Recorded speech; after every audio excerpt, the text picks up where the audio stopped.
What's up, everybody? My name is Nilmer Steve. Today I'm joined by AFK Corgi and Maxonorous X for the sixth? Yeah, this is number 6. The sixth episode of Nilmer Movie Nights. Today we're going to be talking about Noobz. Care. Yep, this is... Whatever. Alright, you guys are in for a storm. This movie was... A storm of beauty. Something that you will want to engrave in your face and never let it go. Second gaming-related movie we've reviewed in a row, actually. Actually, I haven't listened. You guys weren't here for last week, but we watched Gamer. It was really bad. I don't know if this was worse. I don't think so. It was different. They're both about gamers, but that one took itself completely seriously, and this one's a comedy. It's still horrible. This but, has comic sans. Yeah, of the 3 movies, there were some... so there was some diamonds... There were some diamonds in the rough, but in general, this movie makes the other two movies I've reviewed on Nilmer Steve Movie Nights look like genuine masterpieces. Oh, you're being... That's a bit harsh, yeah. Oh, yeah, it's a little harsh. It could be funny. It had some funny scenes. Yeah, but it was trying too hard to be offensive. Of all except for Lost Skeleton and Cadavra, because that was intentionally bad. Like, it's a spoof of bad movies. I think that movie this did is a good probably job. like the only movie I've watched on movie nights that I have done legitimate laughs on. Like, maybe. Really? Like, other than just like laughing at the movie, which I do a lot. But... Well, but Lost Skeleton, I mean, like, it made you laugh, and that's what it was trying to do. It was intentionally funny, but it's also like a spoof movie, so I don't know. I think that counts. Yeah, okay. That's probably like the highest quality movie we've definitely. here. So the thing that's is, not hard, as Maxonorous was describing, as he said during the film, like, we were talking about how bad this movie was, and then he mentioned, like, what if this is a very subtle, very, like, well-crafted parody of the toxicity within gamer culture. I was kind of joking there. Oh, you're just joking? Like, I could tell that... No, sure. This is all a masterpiece. I could tell I highly doubt that is the case. Yeah, I don't know. So, should we start off with, like, the premise? Yeah, go ahead. Okay. I'll start y'all off. Okay, so you got a lot of characters. The first one we're introduced to, I think, or one of them, he's a total dickhead. I don't remember his name, but his wife leaves him because he's a total dickhead. And he plays video games. Yeah, they all play Gears of War 3. She just comes home, even though he's like a competitive esports gamer or whatever, she comes home and she's like, "You're playing video games again?" At 1 o'clock? I'm your wife and I'm leaving you. It was 3 p.m. It was 3 p.m. At 3 p.m.? 1500 military time. Okay, and then she like implied that she was a prostitute, and it was like, okay. Wait, when? I wasn't paying that much attention. No, what happened is I don't know when, but I think that you misheard something. It was referring to how she was gonna move in with this person she paid 99 cents an hour to talk to on the phone. What? No. She said that she had like a working job. Which That implies whatever, doesn't matter, we never see her again. No, there's a different scene or a different character. No, that's the same character. I can bring it up. I'm right. Let's go on. Okay, so his wife leaves him, so he just becomes even more of a dickhead. But then it's fine because he has friends, and one of those friends is a stoner. One of them has asthma. Yeah, and then the final one. Everyone says is gay, and they just make gay jokes throughout the whole movie. Yeah, it's kind of it doesn't really work. It was pretty disgusting. Oh my god, Mike! This movie makes Wolf Cop look progressive. Oof! It's that. Oof! That's a big oof, big mood. It's that, like, just. That is probably, I don't know. It was I've very seen forced. More offensive movies, but this was definitely very forced. It didn't feel like it was like. It would make the jokes weren't clever. It's not as bad as like Big Mouth, say. Oh yeah. We really love referencing Big Mouth in this podcast. Oh yeah, Big Mouth. That show to me it was completely just like, I mean, trying to be as raunchy as possible. This movie would make Seth MacFarlane like disgusted. No, Seth MacFarlane. What are you talking about? Seth MacFarlane's really clean. No, he does like Family Guy. Yeah, Family Guy's not. That show it's is not racy at all. That is. The show is just... Not really. Okay, well, have you seen Ted or A Million Ways to Die in the West? No, I haven't. Those shows are... those things... Okay, but, Speaking of bad movies. Okay. So, we What do we have now? Oh, yeah. Talk about the plot. Yeah, so, they're all broke, I don't know I don't remember. What are their names? Anyone remember their names? Okay, so their names, I don't... okay, most of their names are not... I didn't know... They constantly refer to each other using their gamer tags. Okay, so... Yeah, and even those aren't clear. Like, apparently... I don't remember the names. I think... Oh, yeah. The person that they're describing as a stoner who was also, like, this employee at some game store, his name's Andy. Oh, yeah, and then right. the main character, who's a horrible human being, his name is Chad. And then there's... Oh, his name would be Chad. And then there's the one that's... And then the infamous character, the character, as in, like, you know, the character that's the butt of a lot of the forced gay jokes. The gay joke character. Is Oliver, but I thought his name was Clarence for a good portion of the film. And then that's the asthma kid, though, right? Yeah, the actual guy named Clarence is, like, the asthma kid. Who, it doesn't do a great job of setting up the characters. Yeah. And, there are people on the DVD cover that aren't main characters. Yeah, one of them doesn't even appear in the movie, and the weirdest part is the character that doesn't even appear in the movie is objectified on some like adaptations of the cover. Okay. I mean, the backside of the cover is just of her breasts. Yeah. Give me one right here, bro. Give me one right here, bro. Give me one right here, bro. Give me one right here, bro. So they decide to go to Vegas.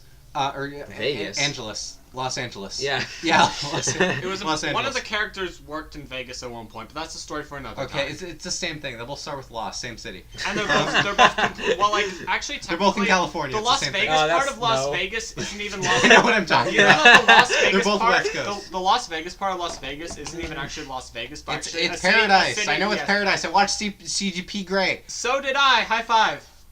What'd you both watch? CGP Grey. What's that? Okay, that's a YouTuber. Let's get link in All right, description. let's get right into the news.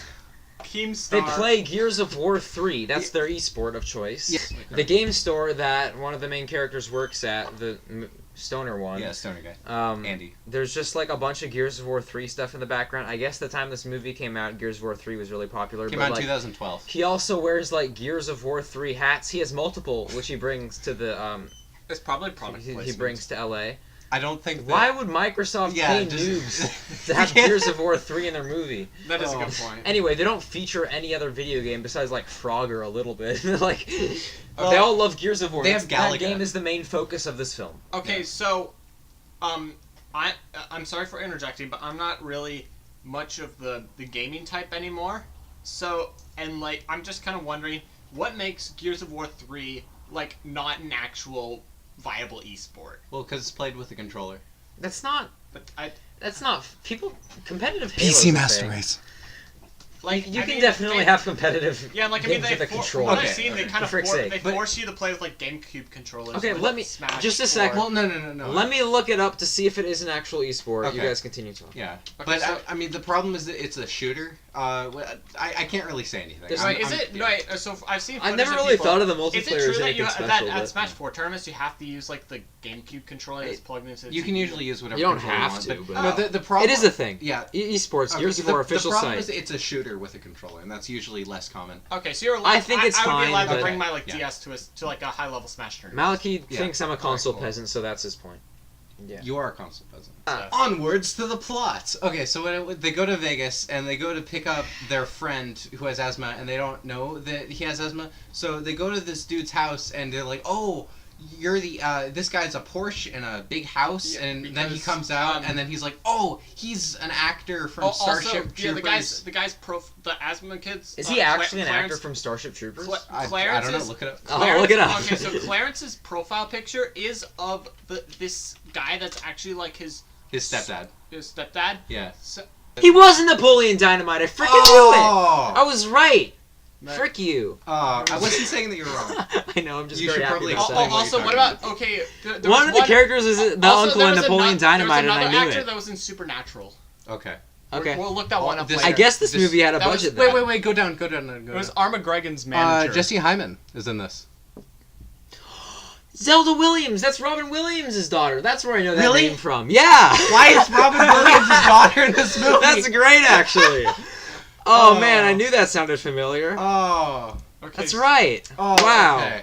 Okay, but they go to their friend's house, Jeez. and then this famous actor comes out and like, whoa, and it's like, oh no, it's my girlfriend's son, and then they go in and it's like, oh, he has asthma, and then like, Right, oh, okay, is Jeff the manager?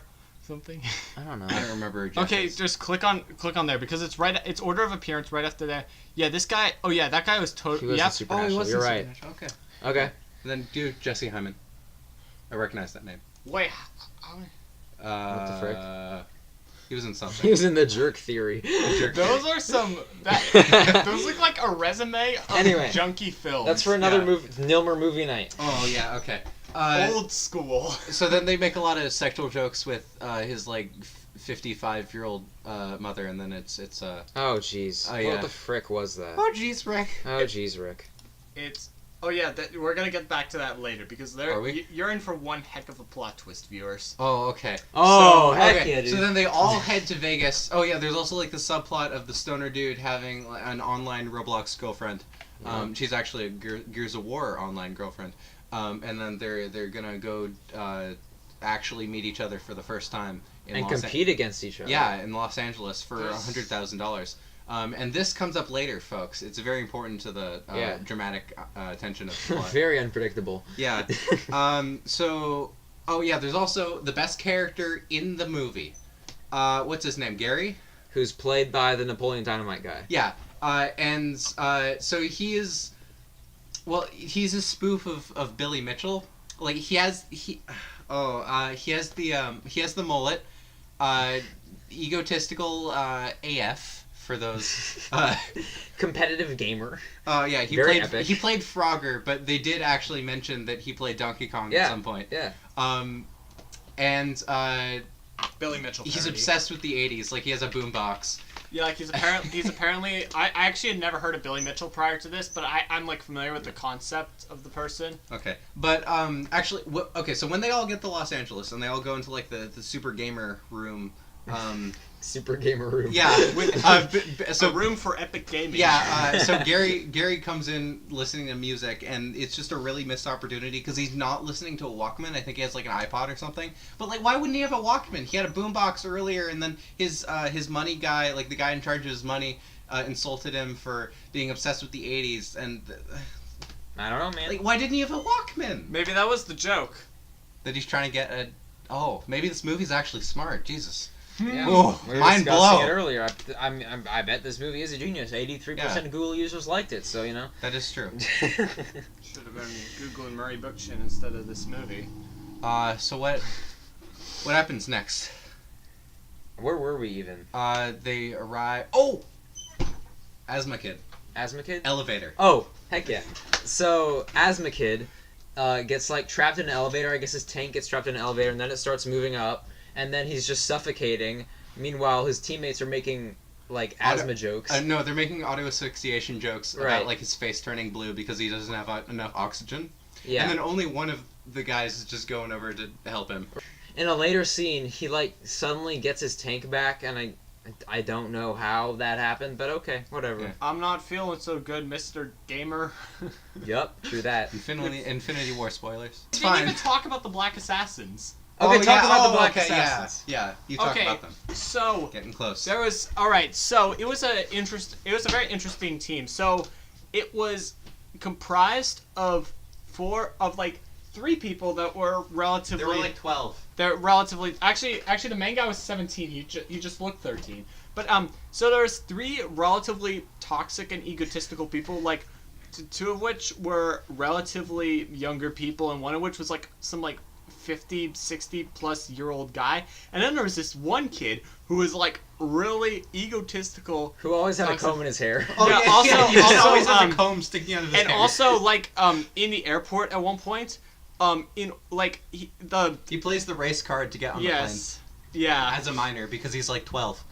Yeah, it's like. Also, I don't get why the airline has like.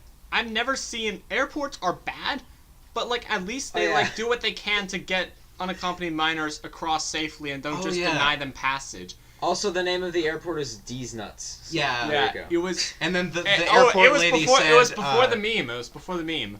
It was. It beat the Wow. movie by like 3 How about years, that? 3 or 4 years. So I think the airport lady, after he got his ticket, was like, "Okay, have fun riding these nuts." But it wasn't like in Hercules where they predicted what are those like 20 years prior. Wait, what? I think that was only like 15 years prior. Hercules? Yeah, one of Yes. the. Hercules had a "what are those" joke? Yeah, Yes. one of the demons Really? was wearing sandals, Yes. and then Hades said to him, "What are those?" Oh wow, that's awesome. No, it's more like a what are those? It's I want to see Hercules now. Yeah. No, it's like Hercules. You guys merch and haven't seen stuff. Black Panther, have you? No. It has a "what are those" joke in it. Oh, Oh, Yeah, it's really great. it Bye. made over $1 billion. The stoner dude's girlfriend is named Ricky, and she has a gamer team called the Pixies. And They're all gamer girls. yeah. At some point, they decide to go to a strip club, and then this is the point where Michael walked out. And what happens there? Asthma kid. Oh gets- yeah, Asthma kid who's a minor, definitely a minor. I don't know how old he is. Well, because they were like, I don't know if we can get into the strip club or not, and the guy working there is like, I like how determined you are, or whatever. Yeah, and then they he said, just lets him in. And Yeah. then from what I heard from like the other room over, they apparently like put him on stage at one point. oh yeah, he was just on stage, Clarence completely was his surrounded by name, right? hookers. Yeah. And then this one, what's her name? freaking Milkshake. This one Can Milkshake you remember that? has a whip, and she goes on stage and tries to choke him. You know, all in good fun. But she steps on the tube that he has like to his like can of Air? of like air His and can asthma of dead asthma beans. medicine. So then he just starts suffocating again, and then she doesn't even realize. Yep. And then he gets carted off to an ambulance. And then they take him out of the ambulance. Well, okay, so what happens is they were like, okay, so we need him to play, so we're gonna kidnap him from the ambulance. So, Right. So Ricky, the stoner guy's girlfriend, like strips down, and like to distract the people guarding the ambulance, and then the rest of them just open the ambulance and just take him out of there, and he's completely fine despite having suffocated like 10 minutes earlier. Yep. Why is this movie called Noobz? Because they're all terrible at playing Gears of War. Yeah, like they're supposed to be like competitive esports players or whatever, but whenever they show gameplay on screen, it's not like good. It just looks like a normal Gears of War match from what I can They're tell. just walking around and shooting Literally, at the floor. in the end scene, spoiler alert, when they're fighting against the Pixies, which is the all-girl team, the stoner dude Yeah, is so- just like standing right behind his girlfriend in the game, deciding if he wants to shoot her or not, so he can win the tournament. And so it's like which for is five good seconds. $100,000 For 5 good all of seconds, them. this competitive esports player does not realize that there's this guy standing right behind her while wearing like a Turtle Beach headset on or whatever. Yeah. And then This game she was gets shot. No, wait, Turtle Beach is an actual headset company? Yes. I And- thought that was just like some random donkey joke. No. No. Oh, This game and was the sponsored by the way, by the Turtle announcer Beach. Come and at pet this our one time turtle. when It's a Ricky classic isn't from realizing Tarzan. that her stoner boyfriend is behind her, for like these 5 seconds, the announcer is saying that he's right behind her, and she isn't even noticing. Turtle Beach just blocks out all outside Yeah, sound. it's noise canceling. Anything else to say about Noobz? It was. Ooh. It had some wholesome points, but was generally dumpster fire of a movie. Ooh. That's harsh, but okay. It It's- wasn't good. So the dialogue is just objectively speaking, it's god awful, but it works kind of. Right.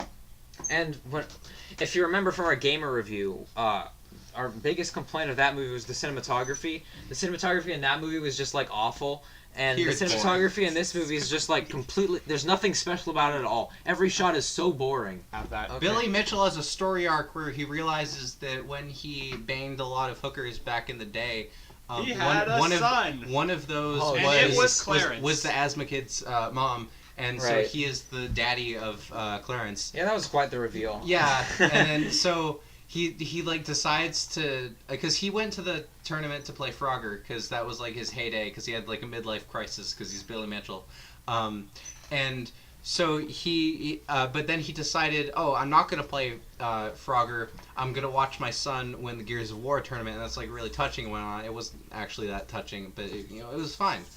It was serviceable. But then his son didn't win because the stoner dude let his penis do the talking, and they lost the $100,000 when they could have won. Right. And then it just ends. Yeah, it just kind of ends. Yep. Oh wait, no. There's a thing at the end where it said what all the characters went on to do. Right. Oh yeah, and the person that offered. Oh, also what happened is the losing team. They're offered a Mountain Dew sponsorship, but plot twist in the character thing, it said that the person who was offering the sponsorship was immediately arrested for impersonating executive from Mountain Dew. So it's an interesting little twist, and actually a genuinely funny joke. One of the few jokes in this film that was actually genuinely funny. Oh, you're so savage. It was funny sometimes. Most of the time, it was just trying to be offensive, and it just didn't work. But like, it worked when it worked when it came to being offensive. It just didn't work at like shock humor. It was just straight up garbage. The 7-Eleven was kind of unbearable There's this, until there's that scene until where the he's pedophile joke. Okay. There's a scene where he walks into like a gas station, grocery store, whatever. 7-Eleven. And then there's a 7-Eleven, and then there's this little girl, and then they start talking to each other for some reason because he thinks she's too young to be drinking coffee and swearing and stuff. Anyway, she like gives him a hug at the end, and then a lady walks in and starts trying to tase him. Her mom walks in. Her mom walks in, starts trying to tase him because she thinks he's a pedophile. And then, and so he like falls backwards into like a giant tower of soda. I think. Coke Zero, specifically. Yeah. So, Coke Zero, not sponsored. No, Pepsi Max, right? I don't know. Yeah. Who cares? And then the owner of the owner of the what do you call it? The 7-Eleven. Pretends to be a white dude. Yeah, he's like, oh yes, I am a tax-paying white dude, and I believe in God. Like he said that. He actually said that at the beginning and end of the call. Like I mean, it is a genuinely good. No, that was commentary. Funny. That was it was funny. Genuinely good commentary on systemic prejudice. Well, I don't know if that was the point. I actually don't know if that's a term. Like I don't know if prejudice necessarily originates from the system, but it's definitely definitely very woven into our current system. Okay. But yeah, it was definitely good commentary on that. But the thing is, also another thing about the little girl is that she was actually like a really good actor, and her talents were completely wasted on this scene that just wasn't necessary in the first place, and two led into an even more unnecessary scene that was just. The pedophile scene? Nah, fam. Everyone loves pedophile jokes. That was the highlight of the movie. Yeah, that was pretty good. It was legitimately entertaining. Yeah. It wasn't like clever. We saw it coming from a mile away, but like it was. Like, we laughed. I actually did not see that coming. I counted at 3 different points in the movies. Like as soon as they hugged, like I could kind of see. Yeah, but like at 3 different points in the movies, I said out loud, like a minute before it happened, this thing is going to happen, and then it happened. Right. Yeah. It's not an unpredictable movie in any way. Yeah, but also, it can be kind of entertaining sometimes. Yeah. That's all we can say about it. Should we talk about how boring the climax was? Sure. Okay. Do you want to say that? I don't remember. Semifinals, they played the Black Assassins. They won. Finals, they play against Pixels. Surprise! Pixies. Who would have guessed? Oh, right, Pixels Pixies. is the Adam Sandler movie. Pixies. That's a different movie. No, Also don't you know Zelda Williams was actually played by Adam Sandler the whole time. Oh wow! Does that make Robin Williams Adam Sandler's daddy? I suppose so. Okay. Well, like It's I so mean, freaking weird that not she's in as this in movie. the colloquial term, but Robin Williams was the father figure in the life of Adam Sandler and helped. I don't know. He was a supportive dad to Adam Sandler. I just don't get why there are so many actors in this movie that actually were in other things. Yeah, there was this one manager in one scene who was like in Supernatural and like at least one thing. And the Napoleon Dynamite guy is legitimately good. Like in this played, movie, like, of he course played the writing's Uncle awful, Rico so he doesn't or really shine. But Uncle Rico and Napoleon Dynamite, that movie's freaking great. Yeah. Watch that, not Noobz. Jesse Hyman, was he the guy? Was he on the cover? Like was he one of the people that was on the cover that only showed up in the movie for like is that a minute? Is that the dad? Just That guy? Simon. I think that's him. No, That's not no, him. that's not him. That's No, just not some random guy. him. Yeah, that's just a random dude. Okay. Oh man. There are two random dudes on the cover. That's not a dude. Maybe. Females can be dudes too. Yeah. Want to wrap this up? Sure. Please subscribe to all of our channels, especially Nilmer Steve. Smash the that like notification and the like button, and stay tuned next Wait, no, Sunday at don't 7. stop. We gotta say how good was the movie. I give it 11 out of 69. Yeah, I think that's fair. What about you, Michael? I'm done with this movie. Okay. Well, good thing I'll take that as it. also an 11 out of 69. Yeah, 11 Thank you out of guys 69. so much for listening, I and we'll wouldn't see you rate it next that Sunday high. at 7 o'clock. Bye-bye.